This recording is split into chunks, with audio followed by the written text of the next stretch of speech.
So welcome to section 2 of week 1 of our A-level computer science classes. So we're going to be looking at some of the basic programming skills that you will need as part of the AS. Now again, this doesn't make any assumption that you've done the GCSE or that you have programmed before, so if some of this is revision, then please don't skip over it. Actually use it as revision rather than assuming that you definitely know everything. If you can run through this as part of your revision, then fantastic, but please make sure that you are just going back over it. It's so easy to make these really small errors in the exams, and we just don't want to lose marks. Okay, so the major part of this week is looking at the 3 programming constructs, and constructs are the building blocks of any programming language, particularly when you're looking at high-level languages. Now we've got here sequence, selection and iteration, and you're going to need to be able to show your understanding using pseudocode how each one of these works. So sequence is simply the order in which the lines of code are run in your code. So this could be very simple and generally is sort of input-output. And the sequence of your code gets more complex as you add more things in there. So as you add selection and iteration, the sequence of the code gets more complicated because sequence is the order.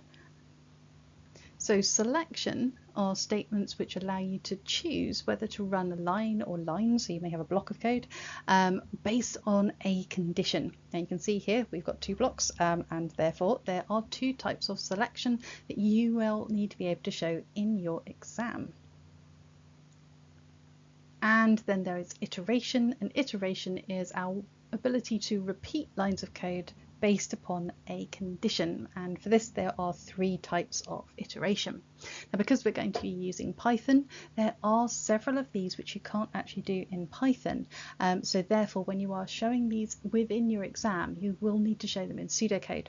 The nice thing about the OCR exam is that when you are answering your programming questions, although you're going to be using pseudocode, your answer needs to be logically correct and also needs to be consistent. It doesn't necessarily need to be exactly the pseudocode that OCR writes.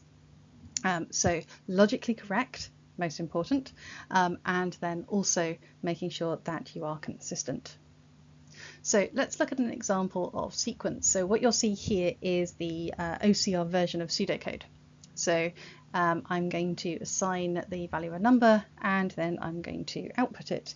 That would be sequence. That is sequential. It is one after the other. So selection, we could have here, say, number still equaling 100. I'm going to use a standard if statement. So if the number is more than 100, then we're going to print the number out. And then you also show the scope of that if statement, not just by unindenting, but also with an end if. So remember, you're using handwriting here. So when you have a written exam, you want to make sure that you're being very clear. This is that signposting coming back again.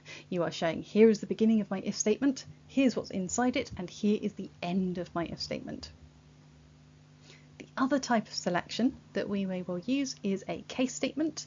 Now this one will be written case of and then the variable name, and a case statement will look for a particular value. So in this case, if the case of num, so if the value of num is 10, we're going to print low. If the value of num is 50, we're going to print mid. Otherwise we're going to print unknown.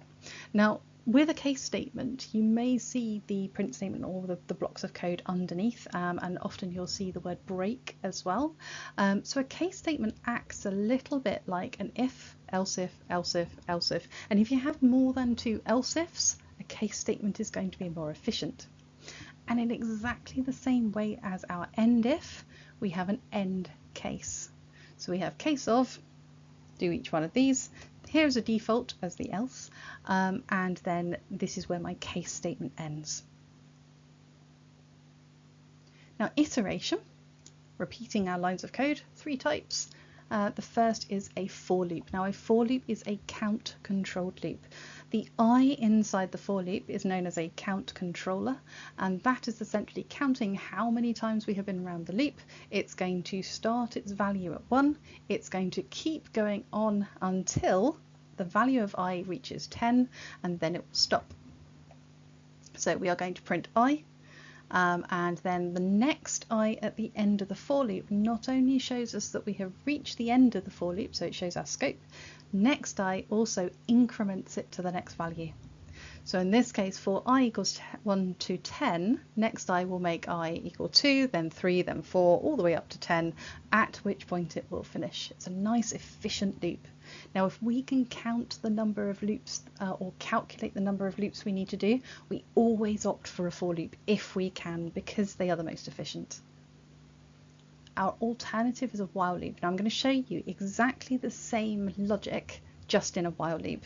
Now in order to make a while loop work for this, we would need to set the initial value of I, because I doesn't exist as a count controller in a while loop, because a while is a condition controlled loop. And it's not just a condition controlled loop, it is a precondition, and that means that it is tested at the top. So all the time that I is less than the value of 10, we're going to print the value of I. Then we need to increment I manually inside a while loop, because a for loop does it for us, whereas a while loop is going to be manual. And then we have the scope. So this is the end of our while loop. The alternative to a condition controlled loop where it is a precondition, where it's tested at the top, is a post condition loop.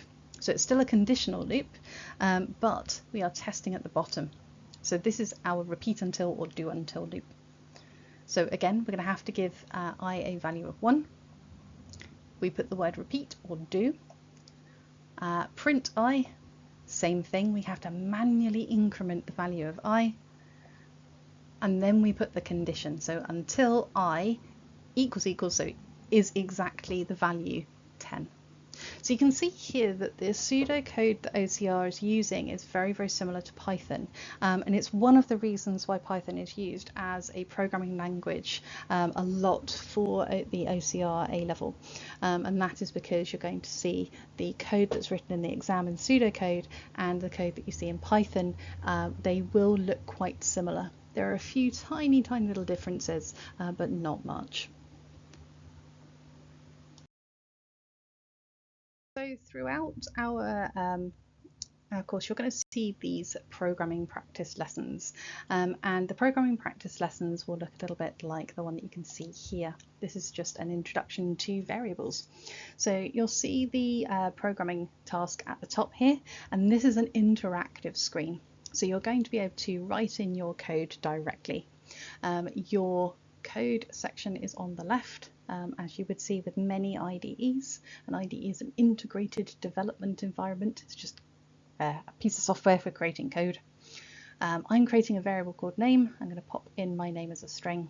You can see that I'm going to get wrong on purpose just to show you what happens. When you press run code, this is your output on the right hand side. Now if you're using this on a mobile device, you'll see that this is stacked. It won't be quite the same. Now this error where it says object, something's clearly gone very wrong. I'm just going to run this again. I'm actually absolutely correct. Something has gone wrong because I've got something wrong in my code. So let's just move on over and just fix this, because Python is a strongly typed language, which means capital letters really matter. My variable is called name with a lowercase n, so therefore I need to use a lowercase n when I output this to the screen. There we go. And so that has run. It's come back to the screen. You can see what's going on there. So if I was to stick with my my error and I wasn't really sure what had gone on, I've got a couple of options at the bottom down here. The first one is to find a hint. A hint is just going to be like a static thing to go and have a look at. This is the first place to have a look. If you're not sure what to do, if you're not sure where to start, have a look at the hint, and you can then hide those as well. This talked about concatenation, so I'm really not sure. Let's press help. Now, help you can press as many times as you like, but just be aware what it's doing is it's scanning your actual code, and it's going to give you some hints on what to do based on what you've written, what the output is looking for, and also you will see at the bottom there, every time you press help, it is going to just keep a recorded version, so you don't have to keep pressing it. If you're not sure, you can just sort of go down and have another read. This will save what you've done every time you run the code, so when you come back next time, as long as you're logged in, you'll be able to see your last saved version. So let's put some concatenation in there. I've added an extra space. So concatenation, I'm going to stick two strings together and I can run the code. Now this one here, it says something similar, so I'm not actually going to get anything telling me that everything is absolutely perfect. However, for the majority of these, once you get this correct, it will say at the bottom, we're expecting this output. You will see a nice green tick, and that green tick will tell you that you have solved this particular practice. These are not marked. These are for you to practice, for you to get used to programming in Python. There are ones right from this sort of very beginning of here's how to use a variable, all the way up to our final sort of end of A-level style programming topics.